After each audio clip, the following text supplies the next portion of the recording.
if you look around you,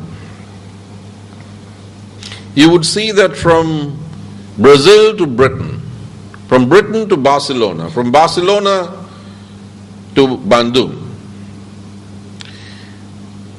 matters of the grave violation of human rights and the laws of war have taken decades to be investigated, for investigations even to commence. Britain took decades to investigate one incident, Bloody Sunday, Londonderry, broad daylight, no fog of war, 1972, with only one side having automatic weapons, the British paratroopers. 2 commissions of inquiry. And with all the scientific gear that Great Britain has, we've not had a single conviction. I think some of those who were supposedly involved in the shooting actually received Queen's honours. And this same Great Britain threatens Sri Lanka and tries to impose deadlines. This is not to do with the rebellions of 1818 and 1848. This is to do with 1972. Just the other week, British servicemen gave an interview to Panorama Television where they said that their services had not been recognized, which is why they were coming on TV. And their services were that they had contributed greatly, according to them, as a unit, a specialized unit, which used to disguise themselves as garbage collectors, among other things, and execute, without warning, suspected IRA members. Now, this was on Panorama. So, Britain, which participated in the illegal war in Iraq, in the invasion of Libya and of Afghanistan, wants us to submit to clean up our Human Rights Act and to submit to an international inquiry if we do not do so. Now, that kind of hypocrisy has to be exposed and resisted. And I would say that they're lucky that my successor in Geneva today is a much more restrained and mild-mannered ambassador than I was. So, as far as human rights violations by military juntas and the waging of dirty wars by military juntas in Latin America go, Brazil instituted last year an inquiry into the conduct of the Brazilian military junta of 1964-1984.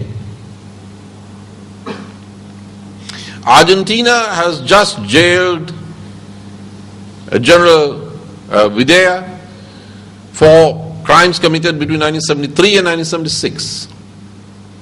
Guatemala has jailed General Rios Montt for crimes committed in the early 80s. Bangladesh has just sentenced to death a preacher for war crimes committed in 1971. Why is this time lag?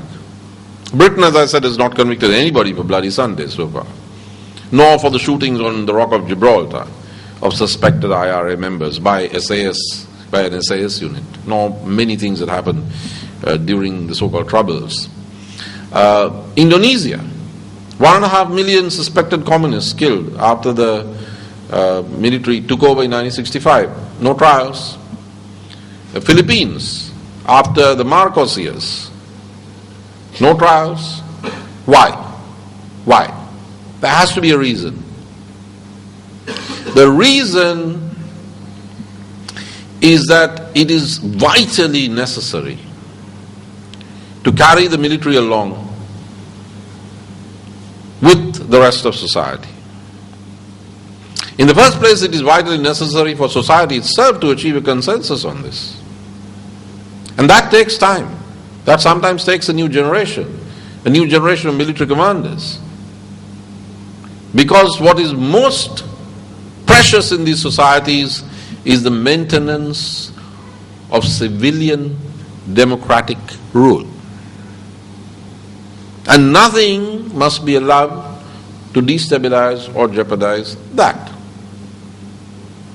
Nothing which could provoke a military backlash should be permitted, which is why those of you who have studied or should study the transitions from dictatorship to democracy in Latin America know that an explicit part of the compact of transition was to reassure the military. Now, these were about wars that were rather different from the Sri Lankan war. These were wars, dirty wars, internal wars by military dictatorships. These were not wars in which the majority of the citizenry supported the army against a secessionist and terrorist force, as was the case in Sri Lanka. The Sri Lankan war, let us face it, was a popular war. The internal wars waged in Latin America were not. Those were wars waged against the most educated, most idealistic members, young members of Latin American society, some of whom have now wound up the presidents of many Latin American countries. But even so, even despite the narrow basis of support for those harsh and brutal wars by military juntas, which are not democratically elected governments, it has still taken decades before those issues of accountability were touched. There is a reason that in Spain, which is a liberal democratic society, a member of NATO, of the EU, that you can write about the civil war, you can stage plays, you can have museums, you can write history, you can write songs and poems, but you cannot have a judicial inquiry to ascertain what happened even 75 years ago during the Spanish Civil War, because it is seen as potentially damaging to social equilibrium. So, where would you start in Sri Lanka? The last days of the war? Why only the last days? The question has been raised. Do you really want to talk about what happened in Anuradhapura, Arantalava, Habarana, Maradana? Reopen all those wounds? I don't think so. I do not think that any democratically elected Sri Lankan government would submit, whatever the cost, or should submit,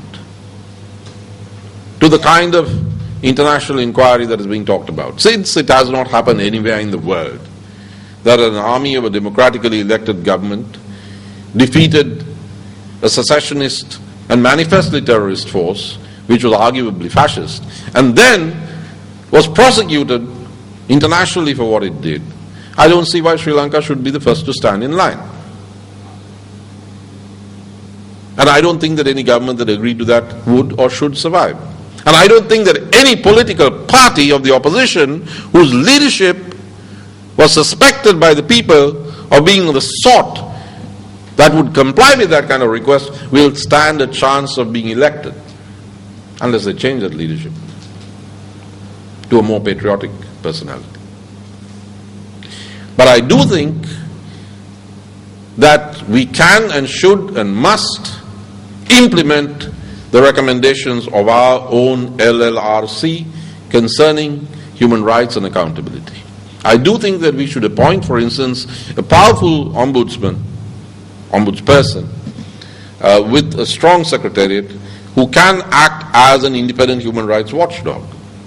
I do think that we should have a National Commission for Human Rights in which the leading light is not also a member of the board of directors of the Defense University. I do think that the report of the progress of the LLRC, the interim report is 3 people in value area. So, ladies and gentlemen, with that two-front critique and the urging of a perspective which does not permit the doctrine of state sovereignty to cover for the abuse of human rights, nor permits the use of human rights as part of a hegemonic project to intervene in the sovereign Sri Lankan space, I would close my submission and would be very happy to answer any and all questions. Thank you.